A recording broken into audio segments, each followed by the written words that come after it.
नमस्कार, मैं Amrendra Tiwari all time public India पर आप सभी का स्वागत करता हूं। दोस्तों, 18 प्लस का टीकाकरण अभियान कई राज्यों में हालांकि टीके की कमी को लेकर ब्रेक किया गया, लेकिन झारखंड में आज से यह शुरू हो रहा है। हालांकि कई जिलों में अभी भी टीकाकरण को लेकर जागरूकता जो है वो नहीं देखी जा रही है, लेकिन सरकार ने जनजातीय भाषाओं में भी जागरूकता अभियान चलाने का निर्णय लिया है। साथ में मुख्यमंत्री ने टीका लेकर जो है यह संदेश दिया कि टीका जो है पूरी तरीके से सेफ है।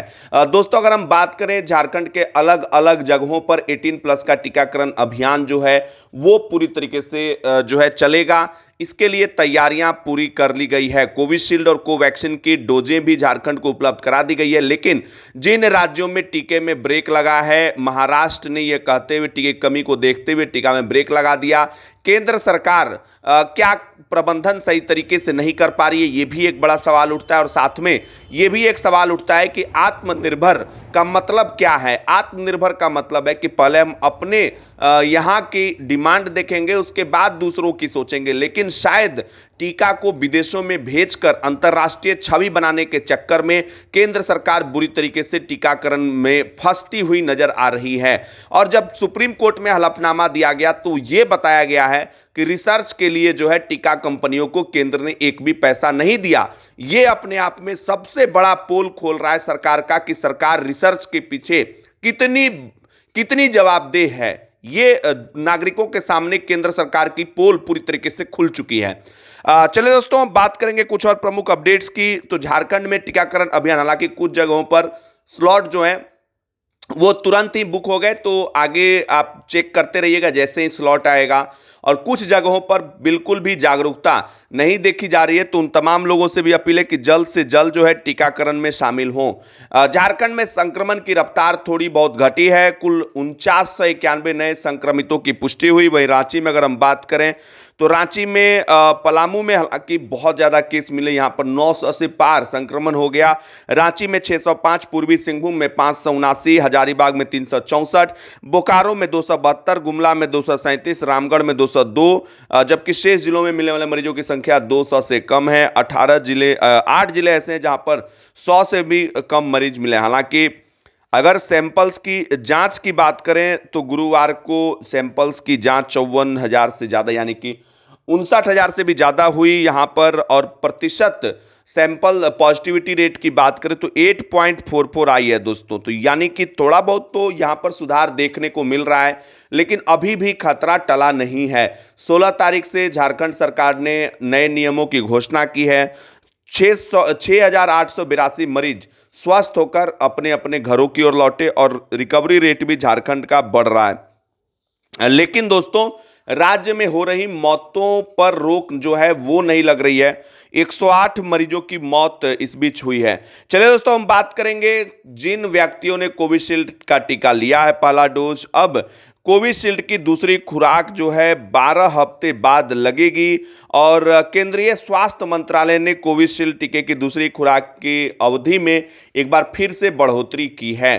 तो 12 महीने के बाद, माफ कीजिएगा 12 सप्ताह, 12 से 16 सप्ताह जो है इसके बीच गैप होगा। और इस फैसले से टीके की कमी से तत्काल राहत भी मिलेगी। तो हर जगह पोल खुल रही है। चलिए एक जगह और सही। हालांकि विशेषज्ञों की भी यह सिफारिश है कि लेकिन टीका को लेकर मुझे समझ में नहीं आ रहा है कि क्या भारत सरकार पूरी तरीके से जांच इसकी पूरी तरीके से रिपोर्ट तैयार कर रही है, इसके पीछे रिसर्च जो है क्यों नहीं ठीक ढंग से कर पा रही है। एक तरफ आप लगातार टीकाकरण अभियान की बात करें, दूसरी तरफ अब इतना गैप हो रहा है, तो क्या इसके पीछे प्रॉपर वैज्ञानिक कारण है, ये सवाल होगा। चलिए दोस्तों, सिविल सेवा की पीटी की परीक्षा अब 10 अक्टूबर को होगी और शुरुआती जो परीक्षा थी 27 जून 2021 को होनी थी, अब इसे बढ़ाकर 10 अक्टूबर कर दिया गया है। एक और महत्वपूर्ण फैसले की ओर आपको ले चलते हैं। जहां अधिक संक्रमित मिले, लगे 10% से ज्यादा पॉजिटिविटी रेट जिन जिलों की हो, वहां पर 2 माह का लॉकडाउन का सुझाव जो है आईसीएमआर की तरफ से दिया गया है। जिन जिलों में संक्रमण के सबसे अधिक मामले मिल रहे हैं वहां पर ऐसी चीजों को करने का प्रयास जो है एक सरकार को करना चाहिए।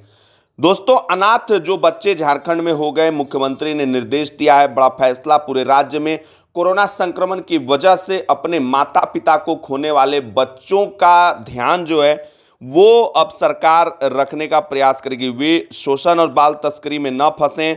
रांची जिला प्रशासन ने भी अन्य जिलों की तरह चाइल्ड केयर हेल्पलाइन नंबर जो है वो शुरू किया है और toll free number 1098, helpline number 181 ये ऑलरेडी जो है वो जारी है। जिला कल्याण पदाधिकारी द्वारा निगरानी की जाने वाली चाइल्ड केयर हेल्पलाइन में ऐसे मामलों को देखने और तत्काल सहायता प्रदान करने के लिए एक समर्पित टीम का गठन जो है किया गया है। तो संक्रमण ने बहुतों का घर परिवार छीन लिया। बेघर हुए बच्चे, अनाथ हुए बच्चे, उनको देखने के लिए सरकार को आगे आना चाहिए। और मैं सिर्फ झारखंड ही नहीं, पूरे देश की सरकारों को कहना चाहूँगा, अलग अलग राज्यों की सरकारों को कहना चाहूँगा कि जल्द से जल्द उन बच्चों के लिए जो है वो सोचें। राज्य के सरकारी स्कूलों के शिक्षक कोरोना से जुड़े काम में ड्यूटी भी कर रहे हैं और छात्र छात्राओं को डिजिटल कंटेंट भी उपलब्ध करा रहे हैं। ऐसे में डिजिटल कंटेंट उपलब्ध कराने में परेशानी हो रही है। जिन शिक्षकों को कोविड ड्यूटी में लगाया गया उन्हें डिजिटल कंटेंट उपलब्ध कराने का भी अतिरिक्त प्रभार है। इसके लिए शिक्षकों को नाइट शिफ्ट की ड्यूटी भी करनी पड़ रही है। शिक्षक संघ ने इसको लेकर जो है आपत्ति जताई है।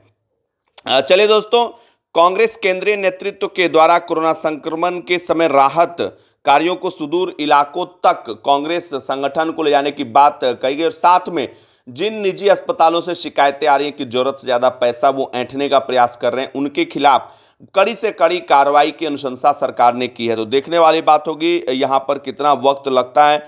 और आज झारखंड में निजी वाहन से यात्रा करने पर पास जो है अभी जरूरी नहीं है। हालांकि मैं आपको बता दूं कि ये 16 तारीख से जो है पास की जरूरत होगी। कुछ एसओपी जारी किया सरकार ने, मैं उस पर एक वीडियो भी बना दूंगा, उस वीडियो को आप देख भी लीजिएगा।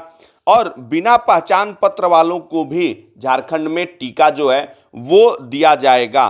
किसी भी धर्म के साधु संत, कैदी, मेंटल इंस्टीट्यूट के मरीज, भिखारी, वृद्धाश्रम में रहने वाले, सुधार केंद्र में रहने वाले के साथ साथ 18 वर्ष से अधिक आयु के वैसे लोग जिन्हें इनके योग्य पाया जाएगा। और हालांकि पूर्व से जो निर्धारित पहचान पत्र है, Aadhaar card, voter ID, passport, driving licence, pan card, सरकारी केंद्रों पर ही टीकाकरण जो है वो किया जाएगा। बिना खास करके बिना रजिस्ट्रेशन और किसी मोबाइल नंबर या पहचान पत्र के जरिए किया जाएगा। टीकाकरण के लिए लाभुकों द्वारा बताया गया नाम ही व उम्र ही वैध होगा। तो ये बहुत बड़ा अपडेट है और केंद्रीय स्वास्थ्य मंत्रालय के निर्देश पर कोविड टीकाकरण के लिए जो नोडल पदाधिकारी हैं अफसर ए डोडे ने राज्य के सभी सिविल सर्जनों को इससे जुड़ा हुआ पत्र भेजा है। जिनके पास कोई पहचान पत्र नहीं है उनका भी टीकाकरण कराया जाएगा। साधु, भिखारी, वृद्धाश्रम में रहने वाले, खानाबदोश, ऐसे जिनकी उम्र 18 वर्ष से अधिक है। तो ये बड़ा अपडेट है दोस्तों। चलिए दोस्तों, बात करेंगे एक और प्रमुख फैसले की मानसून से पहले किसानों को बीज जो है वो उपलब्ध करा दे। झारखंड सरकार ऐसी डिमांड जो है वो की गई है और बादल पत्रलेख साहब उन्होंने आदेश भी दिया है। मानसून की शुरुआत पहले राज्य के सभी जिलों में 50% अनुदानित दर पे किसानों को धान का बीज उपलब्ध कराने का एक बार फिर से उन्होंने वादा किया है। तो देखेंगे इसमें जुड़ा हुआ अपडेट जो होगा जरूर बताएंगे। चलिए दोस्तों, दूसरे राज्यों से आने वाले लोग अगर होम क्वारंटीन में नहीं है उनके लिए धावा दल का गठन करना, हाट बाजार की मॉनिटरिंग के लिए प्रतिनियुक्ति अलग अलग अधिकारियों की भी होगी। अलग अलग जिलों में चेक पोस्ट बनाने को लेकर भी आदेश जारी किए गए हैं कि वहां पर चेक पोस्ट जो है वो सही तरीके से बनाए जाएं।